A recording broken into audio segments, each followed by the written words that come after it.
নমস্কাৰ বন্ধু বান্ধৱীসকল, মোৰ অন্য এটা মিনি ব্লগলৈ সকলোকে স্বাগতম জনাইছোঁ।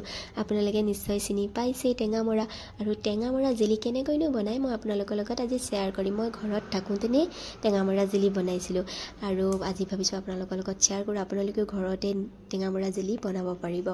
গছৰ পৰা ছিগি আনি মই এইখিনি ধুনীয়াকৈ ধুই ল'লোঁ, আৰু ধুই পেলাই মই এতিয়া এই কেৰাহীত মই বহাই দিম। গেছটো জ্বলাই মই ধুনীয়াকৈ কেৰাহীত বহাই দিছোঁ, কিন্তু এই গিলাচেৰে মই 3 গিলাচ পানী দিম। আৰু কাৰণ কিয় মই 1 কেজি ৱেইটৰ টেঙামৰা লৈছিলোঁ, সেই 1 কেজি ৱেইটত কিমানটো পৰিমাণ দিব লাগে মই আপোনালোকক ধুনীয়াকৈ লেখাই দিম। 3 গিলাচ পানী দিছোঁ। পানী দি এতিয়া এইখিনি ঢাকন এখনেৰে ঢাকি দেখিছে মই ঢাকন মাৰি দিছোঁ।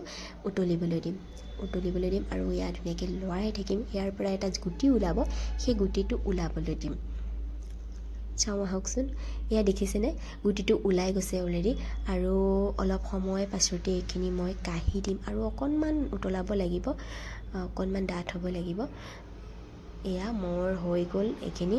মই এয়া খৰাহী এটাতে, ফুটা থকা খৰাহী এটাতে মই কাঢ়ি দিছোঁ, এনেকৈ চালি দিছোঁ, কিন্তু আপোনালোকে চালনীটো চালিব পাৰিব। এয়া ধুনীয়াকৈ মই চালি লৈ ল'লোঁ, আৰু এইখিনি কিমাননো ওলাইছে মই গিলাচটোৰে ঢাকি মই এইখিনি উতলাই দিম। কিন্তু এইবাৰ জুইটো একদম মিডিয়াম চাইজত ল'ব, একদম হাই কৰি নল'ব, কাৰণ তলত ধৰি গ'লে বেয়া হ'ব। এইখিনি দেখিছে মই কেৰাহীত বহাই পেলাই দিছোঁ, আৰু লগে লগে ফেন উঠি আহিছে। আৰু এই ফেনখিনি ধুনীয়াকৈ কাটি থাকিব লাগিব, যাতে ফেনটো মানে গেট হৈ নাযায়, গেটখিনি কাটি থাকিব লাগিব। আৰু এই গিলাচটোৰে, যিটো গিলাচেৰে মই পানী লৈছিলোঁ, সেই গিলাচটোৰে মই 2 গিলাচ চেনি দিম, কাৰণ চেনি অকণ দিলেহে ভাল লাগিব, যিহেতু বস্তুটো টেঙা, আৰু চেনি দি দিলে মিঠাটো লাগিলে তেতিয়াহে জেলিটো খাই টেষ্ট হ'ব। আৰু মই তেজপাত দুটামানো দি দিছোঁ, কিয়নো এইটোৰ পৰা এটা গোন্ধ ওলায়, সেইটো কাৰণে মই তেজপাত দি দিছোঁ। আৰু খুব লৰাই থাকিব লাগিব, ঘনাই লৰাই থাকিব লাগিব দেই, যাতে কেৰাহীৰ তলত লাগি নাযায়। আৰু তাতে মই লং ইলাচি, গুড়া লং ইলাচি অকণমান দি দিছোঁ, তাৰ যিটো গোন্ধ মানে ধুনীয়া আহিবলৈ কাৰণে জেলিটো মই লং ইলাচি দি দিছোঁ। আপোনালোকৰ কথা খাটো দিবও পাৰে, নিদিবও পাৰে, দিলে ভাল লাগে খাই।